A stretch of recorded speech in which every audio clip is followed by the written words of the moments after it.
Four wise monkeys. See no evil, speak no evil, do no evil, and hear no evil. So this is the car that Murtala Mohammed was assassinated in. Southport. And you also use it to bury people with hunchback. Grenadier was the first woman in Benin to go to war. And on her head, she has 11 Portuguese soldiers she killed on the battlefront. These are plagues they use in Benin. Don't look at it too much, because there are some things that you'll find there that we want our British to bring back other artifacts that are still in their possession. Skull of a hippopotamus.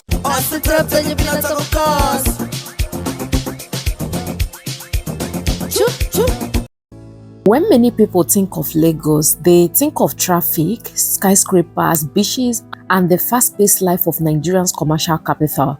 But hidden in the heart of Lagos Island is a place where centuries of Nigerian history have been carefully preserved. A place where the stories of kingdoms, cultures, heroes, traditions, and even some of the country's most defining moments come alive. Welcome to the National Museum, Lagos State.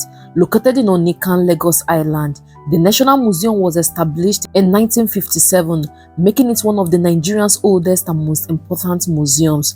It was founded during the late colonial era through the efforts of British archaeologist Kenneth Murray, who played a major role in preserving Nigeria's cultural heritage. Today, the museum is managed by the National Commission of Museums and Monuments, a federal government agency responsible for protecting Nigeria's historical and cultural treasures. Inside these walls are thousands of artifacts that tell the story of Nigeria, from ancient civilizations and traditional kingdoms to the colonial era and the journey to modern nationhood. My sister and I paid 4,000 naira each for entry and hired a professional tour guide for 10,000 naira to help us uncover the hidden stories behind the exhibit, and trust me, it was worth every naira. We explored ancient sculptures, traditional cultural artifacts from different ethnic groups, archaeology discoveries, and one of the most talked about exhibits in the museum, the bullet-riddled Mercedes-Benz in which former Nigerian Head of State, General Murtala Mohammed, was assassinated during the failed coup of February 13, 1976. But beyond the artifacts, this museum tells a much bigger story, the story of Nigeria itself, a story of kingdoms, empires, traditions, struggles, victories, and the people who shaped the nation we know today. So whether you are a history lover, a student, a traveler, or simply curious about Nigeria's past, you are about to experience one of the country's most fascinating cultural landmarks. Join me as we step back in time and explore the National Museum, Lagos State. But before we begin, I did like to apologize in advance for any background noise you may hear throughout this vlog. The National Museum Lagos is a popular destination for tourists, students, and researchers, so it is often quite busy. Unfortunately, there is really no way to avoid some of the crowd noise. However, the good news is that our tour guide's voice was clear and loud enough to capture most of the explanations, so you should still be able to follow along and enjoy the experience. Thank you for your understanding. If you are new to the channel, my name is Divine Favor Inye, and on this channel, we explore history, culture, and communities. If that's your kind of content, make sure to subscribe, leave a like on this video, and stay till the end because there are a lot of surprising things we discovered inside this museum. Now, let's meet our tour guide and begin the journey.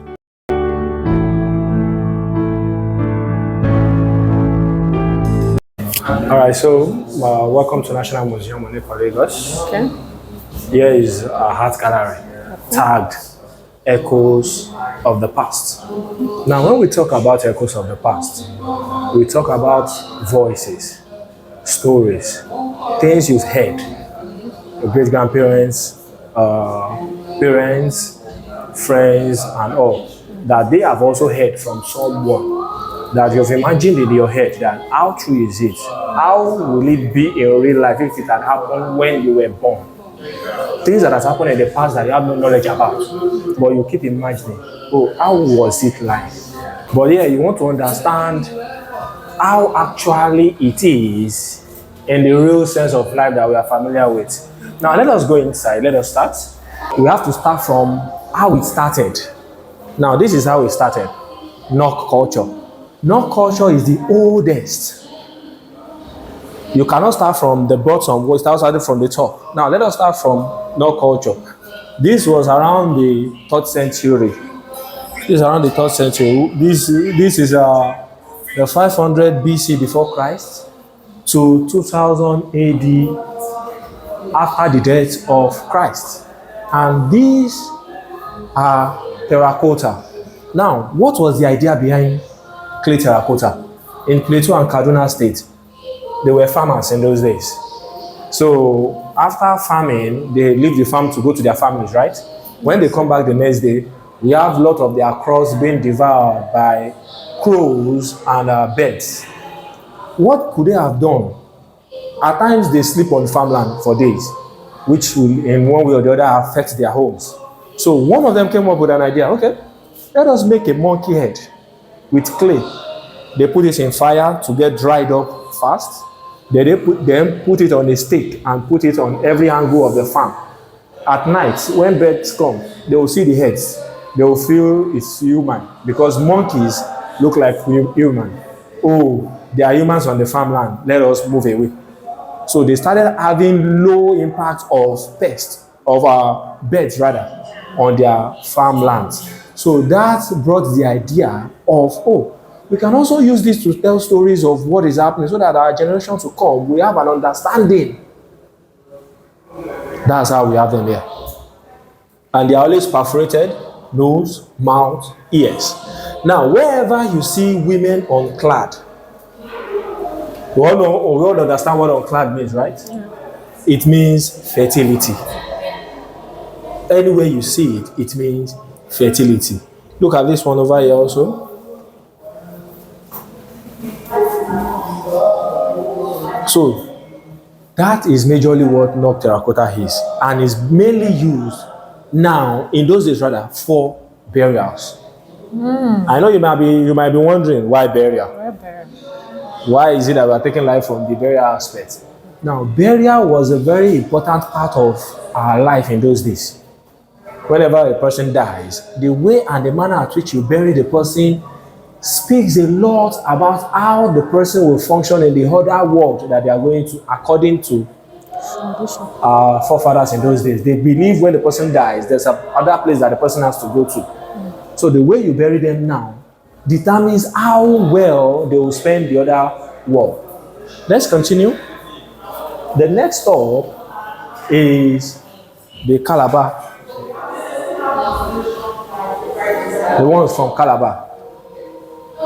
Now, if you look at these pots, they are also being used for burials, for funerals. Now, you see this wooden receptacle. Now, that wooden receptacle is being used to store kola nuts. They use it to store kola nuts that you give to visitors. And also, not just kola nuts, garden eggs, fruits that you serve to visitors whenever they come for the function. And this is particular to burial ceremonies. Now, if you look at these marks over here, whenever a man dies, these marks comes out in three forms: the smaller version, the medium version, and the bigger version. Now, the smaller version represents his childhood days. The medium version represents his youthful days, while the larger version is the life spent as an adult. Now, it is the larger version of this that goes to the shrine, to the grave site for the ritual before he is buried. Now, that signifies his rise from a childhood to adult. Now, if anybody dies as a child or as a teenager, they won't do this to them because they've died prematurely before their time. Now, this is what you use in serving palm wine during funeral. You can also find this in Benin. This is wood. It's made from wood, not clay. It's made from wood. It's made from wood. And it doesn't rust. Nah, because of the kind of wood it is made from, it won't rust. Doesn't mean it is not rusting inside now because it's way older than everyone. But then it's not something that gets rusty. Now, you see this one over here, terracotta headrest. This terracotta headrest here, you put it at the back of the head of the dead person. Now, when you put it at the back of the head of the dead person, you lay the person to rest, right? When the person is dead. Now, they see it as a form of putting the person in the right position, so that when the person goes to the world beyond, it won't be disfigured or that. So they make sure that they position them well, put them into the ground, make sure that they are comfortable because of the journey that is ahead of them. So everything here just talks about the way we see funeral in our own perspective. We see it as a different journey from life. When life stops, another life is about to start. But it's our own generation that we feel when anyone dies, that's all. You will go to heaven, you will go to hell and all that. But in those days, they feel you will go to somewhere else better. And you will need some things along your way, along your journey to where you're going to. And these are the things that they use in making the journey way easier for the person. And this is the 4th century. Sorry to ask, so this headrest, are they still practicing it today? Nah, they don't practice this today. Just that if you have seen people make coffins, at times they put little positions on the headrest of the coffin to make the head position well. Wow. So they still practice it, but not the clay version of it. Yes, not the clay version of it. Now let us go into Igbo Uku. You guys are from which part of Nigeria? Igbo. So you should be familiar with Igbo Uku. Are you familiar with Igbo Uku? Yes. Now, I've heard of it. have you heard of pharaohs from Egypt? Yes. Whenever they want to bury Pharaoh, they bury him with gold, because they feel Pharaoh has to take the gold outside to the world beyond to ask for favors to help his journey along the way. So also Igbo Uku, they feel if a titled man dies, one of these bronze has to be buried with him. So that when he gets to the world beyond, he will show it to them there. I'm a chief, I'm a king on earth. Please give me so thing. Permit me to do so thing. That was their belief. They never knew that whatever is buried with them stays in the ground, doesn't go anywhere. Even their body doesn't go anywhere. It's only the spirit that wanders around. If you look at it very well, you will see that it's different from metal. This is not metal. Yeah. The color, if you look at the color, this is bronze. And you might say, but these are not rusty. Bronze also gets rusty at times. Now look at this one over here. You see how rusty it is.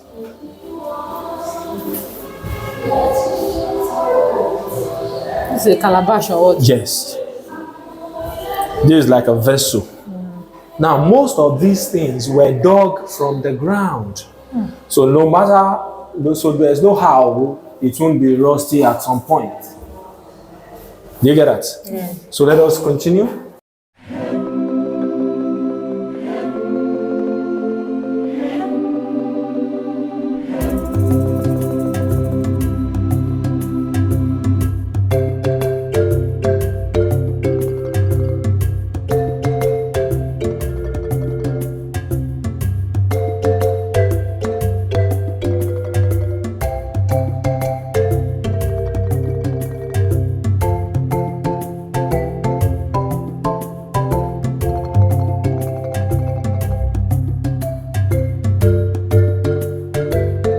Ife. Ife is practically known in those days for their religion, their kingship. Now, if you look at these heads, they are heads of Oni of Ife. Now, whenever a king dies, the Oni of Ife, whenever the Oni of Ife dies, his death is not announced to the community. Why? Why? It might allow other villages to attack. You know, no village is at peace with other village. You will have one that you are in loggerheads with. But when the head of the village dies, it paves way for the other community to attack. Now, to avoid all that, you won't announce the death of the king. Only the family and the chiefs in the palace will have an idea. So what they do, they will keep it a secret. Now, in those periods, the king will not come out of there won't be any visit, occasions for the kings to move out of the palace. So you will feel maybe the king is busy in the palace, not knowing that the king is actually dead. Now, period to when the gods will choose a new head. Now, when a new head is being chosen, it is then being announced to the community, oh, the king has passed away. And he has chosen a new ruler. Now, everyone will have to come together for a funeral ceremony of the king, right? Now, the same king that has died way back, how are we going to get the body of a king that has died a very long time ago? So what they do, they will make a bronze head of the king and a molded body. And that will be shown to people, not the way it is. A white linen cloth will be used to cover it up. So when you get close to it and you see this head in a cloth, won't you think it's a human being? Yeah. Would you have any means to suspect? No. You think it's a human. So everybody will pay homage and move on. Then the body will be lowered into the ground. That's the second burial. The first burial had to do with its original body. The second burial was the artificial body that people had no knowledge that he had already died a long time ago. But is the practice still ongoing till date? Nah. We are now civilized. Though the Oni of Ife that passed away before the new one that is on the throne came on the throne had been dead for few weeks to a month. People had no idea about it. That was when the king was not seen in any ceremony, he was not seen in any function at all before it was announced. But it was not buried way before, because now we have chemicals to preserve bodies for a longer period of time. So that action has stopped in those days.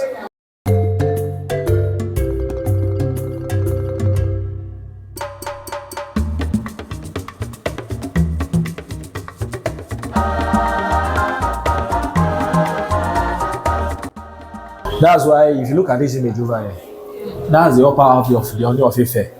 That's why he has stripes on his faces. His crown is always with a beaded veil.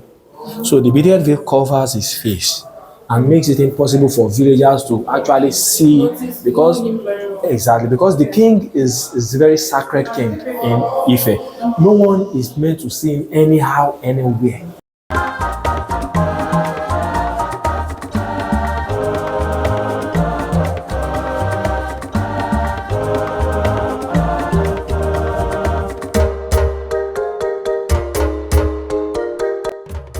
So this is the timeline. This is what the timeline looks like.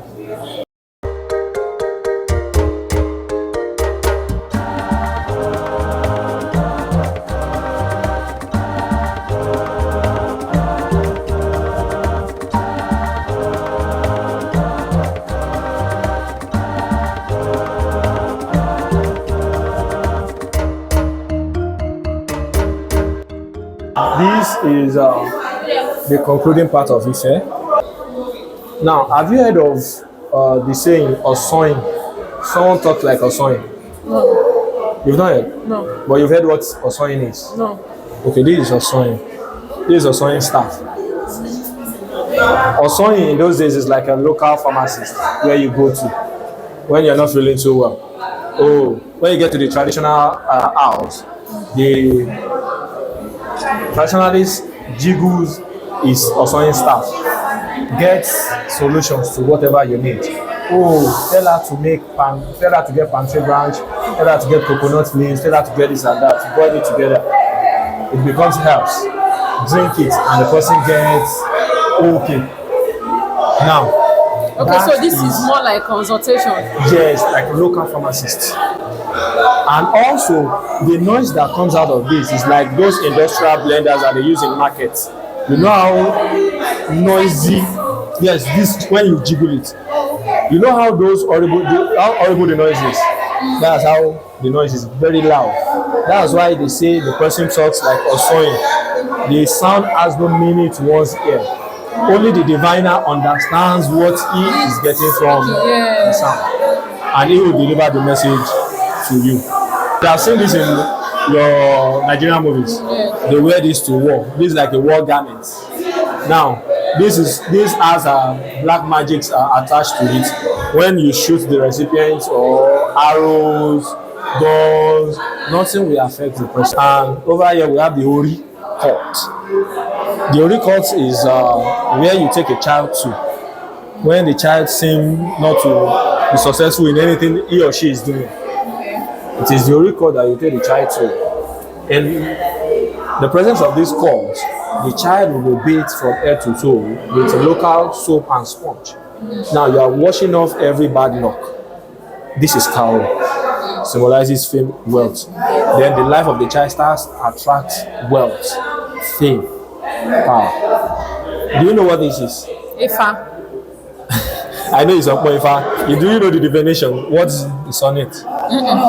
When you were coming into the museum, did you see any hands? Yes. Yes. That's the same definition. That means with your hand, you can build yourself. And with the same hand, you can bring down yourself. So everything that happens to you is a result of what you have done. So this is Owo. That's the Owo ram head.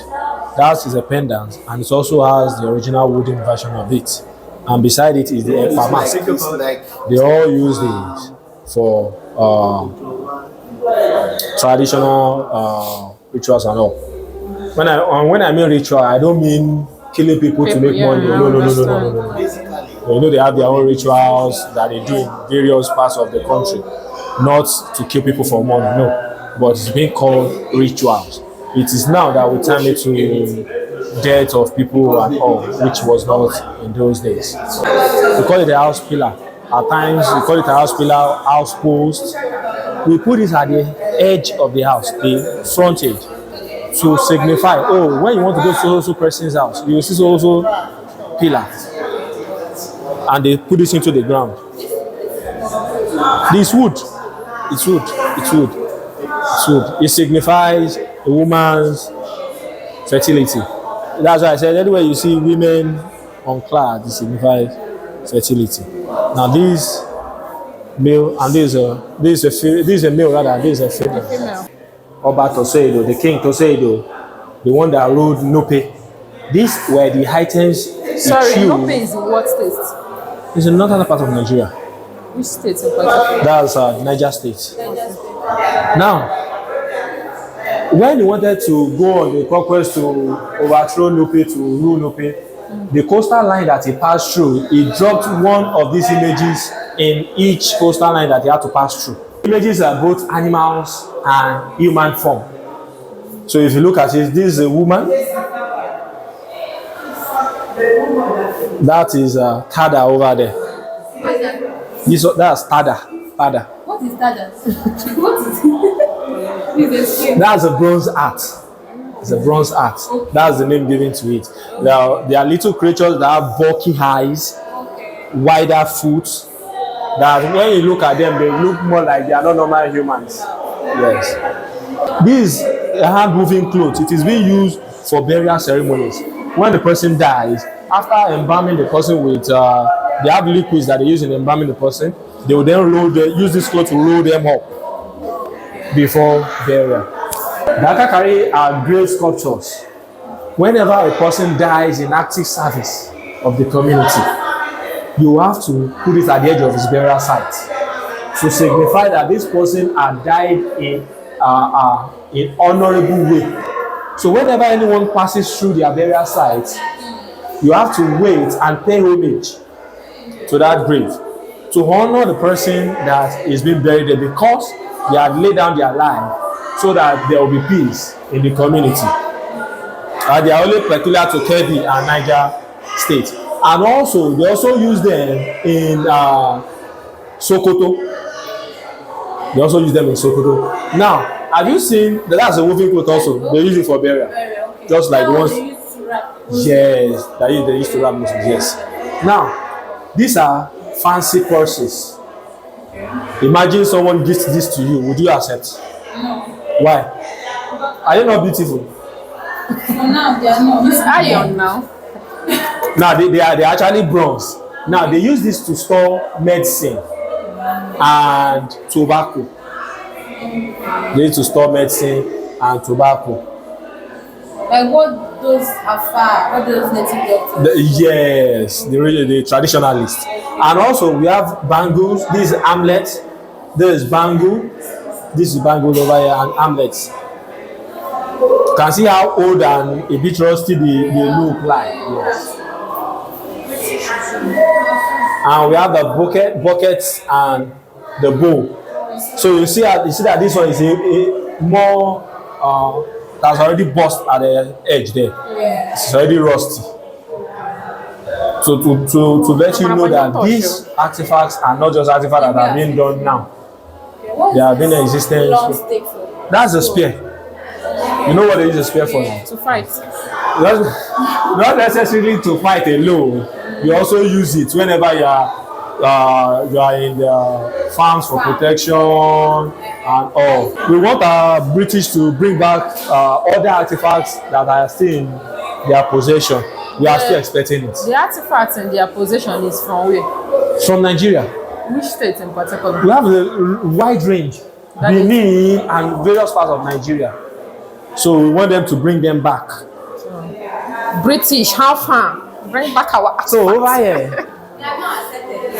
You are still in negotiation, but soon. And this is Benin plates.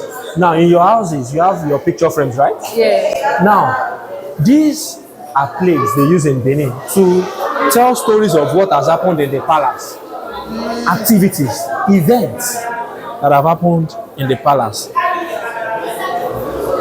Don't look at it too much because there are some things that you'll find there that you might want to wonder what. Okay, so this whole place is just about Benin. Yes, Benin. Benin place. That's also about Benin. Oba, I thought there. Say. A rich culture. Wherever you go to Benin, the ancestral lands, you will see their clear red soil. Yeah, right. It signifies their own origin. Now, whenever a Oba of Benin dies, and a new Oba comes into the throne, he has to make a bronze head of the dead Oba. Now, you see these elephant tusks, they will put inscriptions of what the Oba has done on it. Then they will put it in the head of the bronze to show to the younger generations that so king did this, did that. It's like a report card. Yes, it's like a report card. Let me show you the bigger version so that you will see how it is. This is the bigger version. So you see how it is.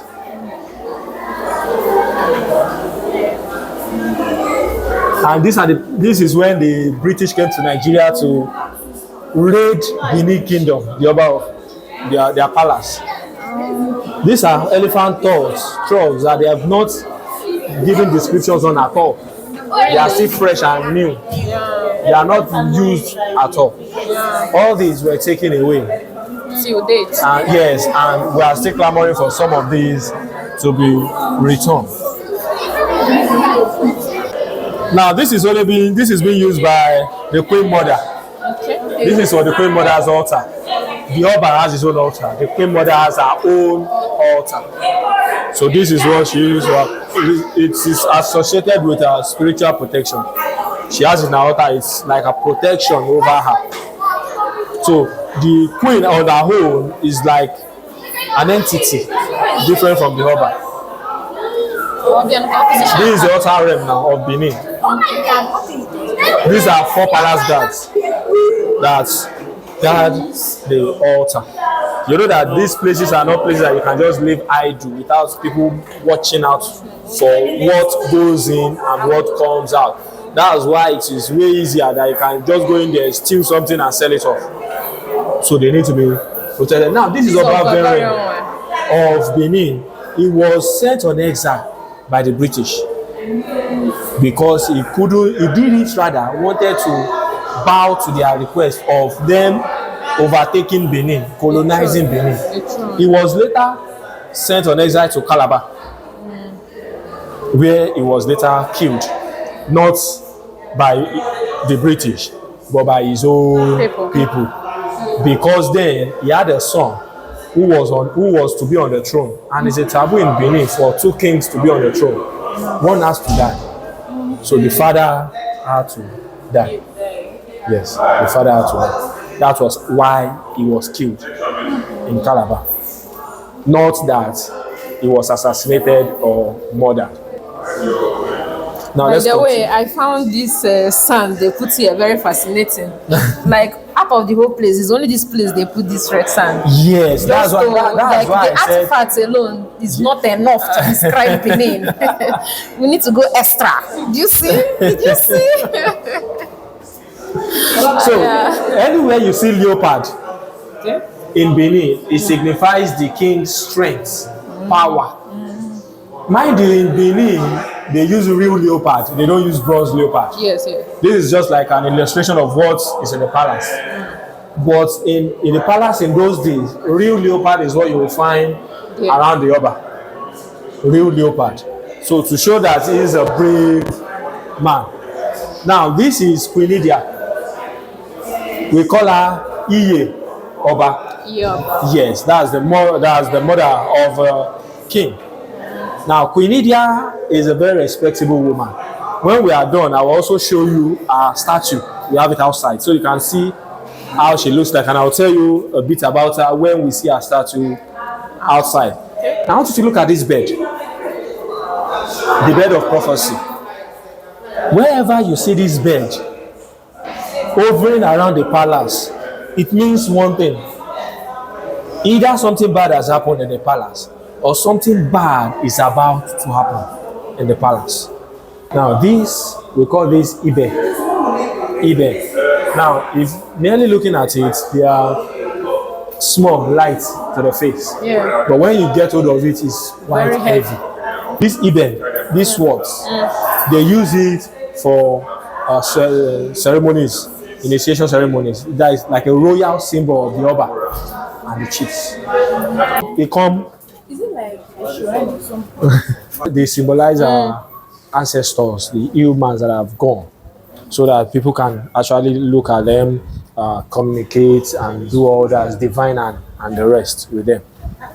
This month, I'm using my strongest this. For transaction in those days, cowries, coin, bronze, bottle, and silk. Now, bottles were used by the British for exchange of slaves in those days. They give alcohol to the chiefs and they use them to get slaves in return. Cowries, coin, and bronze. So this was what they were using in those days for exchange of goods and services. Yes. That's a Benuwonu. When they made the sculpture of Queen Elizabeth, that's the sculpture of Queen Elizabeth over there.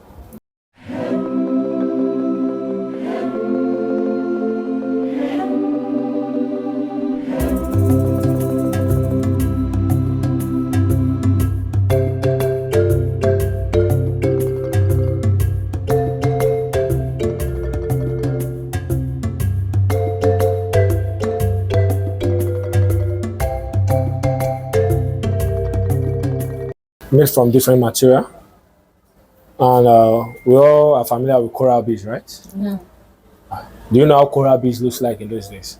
No. All the fashionable ones that we have now, and they are way durable. Coral beads can last years without any breakage or anything, unlike what we have now. And these, we have corals, we have the one made from rubbers, we have the one made from wood also. Which one is made from wood here? That one there. This last one. Yes. Oh, okay. This And one also- is made from what? Look like plastic something. Yes. Oh, okay. What about this one? That's clay. Okay. This one, okay. That's also clay. You know that all these are clay, but they have materials mixed with them before to make this. Yeah. And they also use them for crowns, bags. I know that you might be wondering, do they use bag in those days? Yeah. They use bag in those days, but not the fashionable ones that we're familiar with. Now we saw the kakari inside, right? Yeah. This particular one is from Sokoto. It's different. These particular ones are from Sokoto State.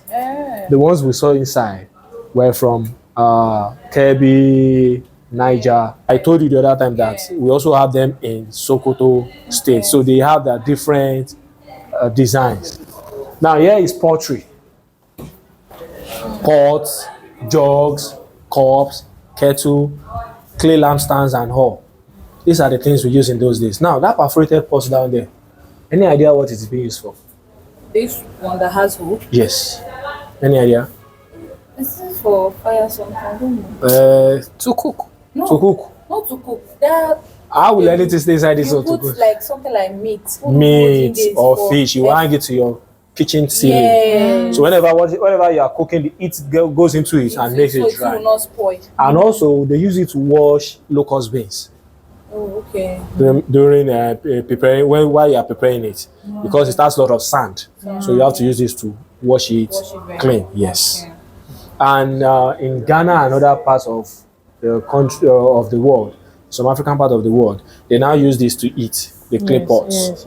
Even in Nigeria, when you get to Ile-Iyan and other fancy restaurants, they will give you the clay pots to eat because it helps to retain the temperature of the food that is being put in it. So it helps to keep it warm. Wow. Is this real? This is the structure of a house. Is this particular one? They dry it or something? That's this thing, what do we call it? The one that you use chemicals, that you inject them with chemical, and every organs in them are dried up already. Have you seen a local gun? Yeah. This is for Oka people. Nibo. This is real, oh. It's not molded, though.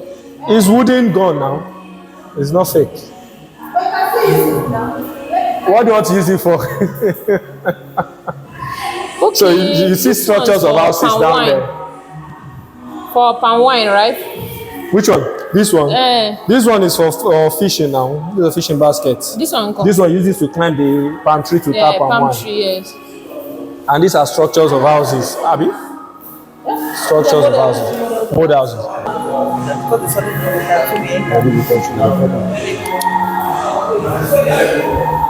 What is this? That's the head of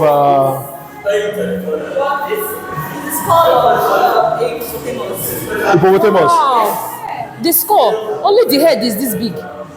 Skull of hippopotamus. Hey. Jesus. Massive. That's a turtle. Real one, right?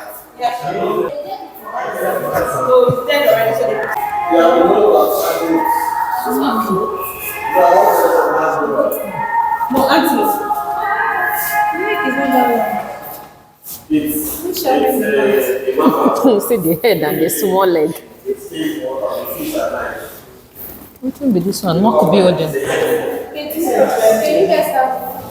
Omo could be Odin. Grenadier was the first woman in Benin to go to war, and on her head, she has 11 Portuguese soldiers she killed on the battlefront. And the ones on her cheek are scars from war, as you see. Now, in those days, she was the mother of Prince Isege. Now, in Benin in those days, before a man can become a robber, his mother needs to be dead. If dead already, fine. If she's still alive, she has to die. Because they feel mothers have some sense of influence on their children and can easily influence that child in taking decisions in the community. So to avoid the child being biased or so, the mother has to be taken out.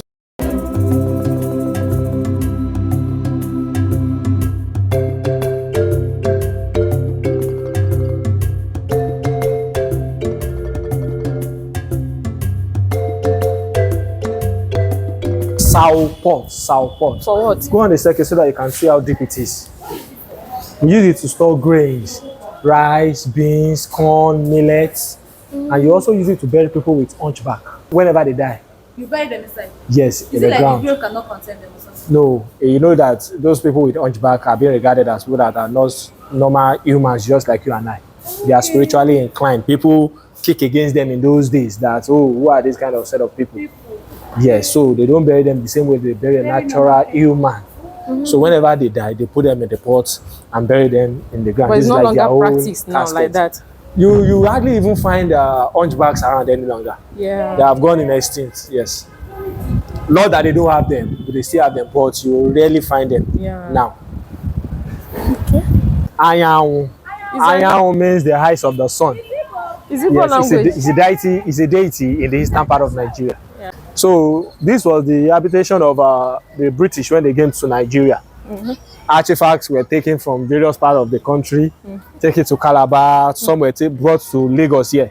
So while they were leaving, they took those artifacts with them and left some and handed over to the government of Nigeria. Wow. So in subsequent time, this place was then converted into Museum. a proper museum for people to come in. But I heard that it visit. wasn't like this before. Nah. Was it renovated? No, it wasn't like this, but it was renovated, yes. Recently, right? It was renovated roughly last year to this year. Yeah. So that's why it has a new face to it. For how long has this museum been in existence? That's why I said over 100-year-old. Wow. Yeah.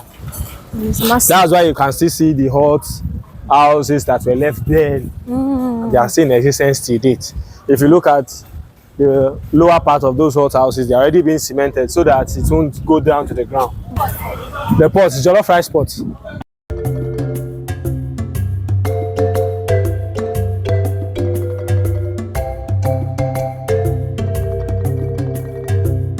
So let's go to Nigerian government, yes, and to this particular talk about the government of Nigeria. So this is the car that Murtala Mohammed was assassinated in. Now, have you heard of Murtala Airport? Yes. Now, the person that his name was actually given to that airport was the person assassinated in this car on the 13th of February 1976 on his way to his office along Ikoyi roundabout. That was where the traffic lights turned red. He had to stop, and some men came closer to them rather, wearing agbada. You know what we call agbada now? Yeah, that long cloth. Those Yoruba big clothes, yes. Beneath the agbada were guns. They brought them out and started shooting everyone in the vehicle. That's why you have the bullet holes all around the car and the windscreen also. And this was the military flag. Then it's still being used now, but not the same way it looks then. But it's still being used now, and see bullet holes all around the car. Yeah. And this is a picture of the man. General Murtala Mohammed. He was the one assassinated in that car. And the person that carried out the assassination was Lieutenant Colonel Buka Suka Dimka. Wow. Was it later released? Buka Suka Dimka? Yes. No, he wasn't released. He and his colleagues that carried out that act were all given firing squad at the then Lagos Bar Beach. You know, we don't have Bar Beach in Lagos any longer. Yes, yes. Then it was the Bar Beach. So that was where they were tied to drums and they were all given firing squad. Now this was General Yakubu Gowon's regime. During when we had, it was during his regime we had a civil war, the Ojukus and the rest. So this room specifically talks about Nigerian government then and now. Civilian government, military government, and we also had the colonial masters.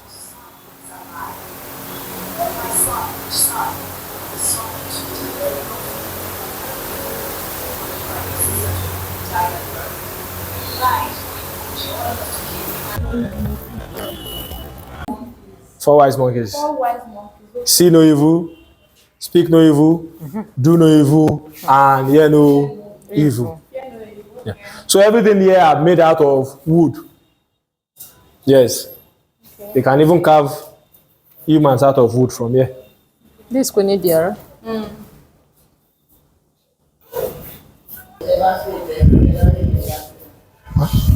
And they are for sales here, if you see anything that you fancy.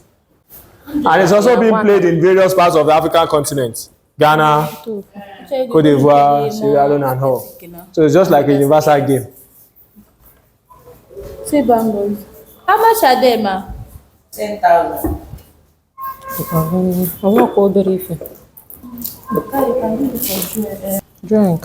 much is key holder? 5,000. One last did I see 5 for 5 naira?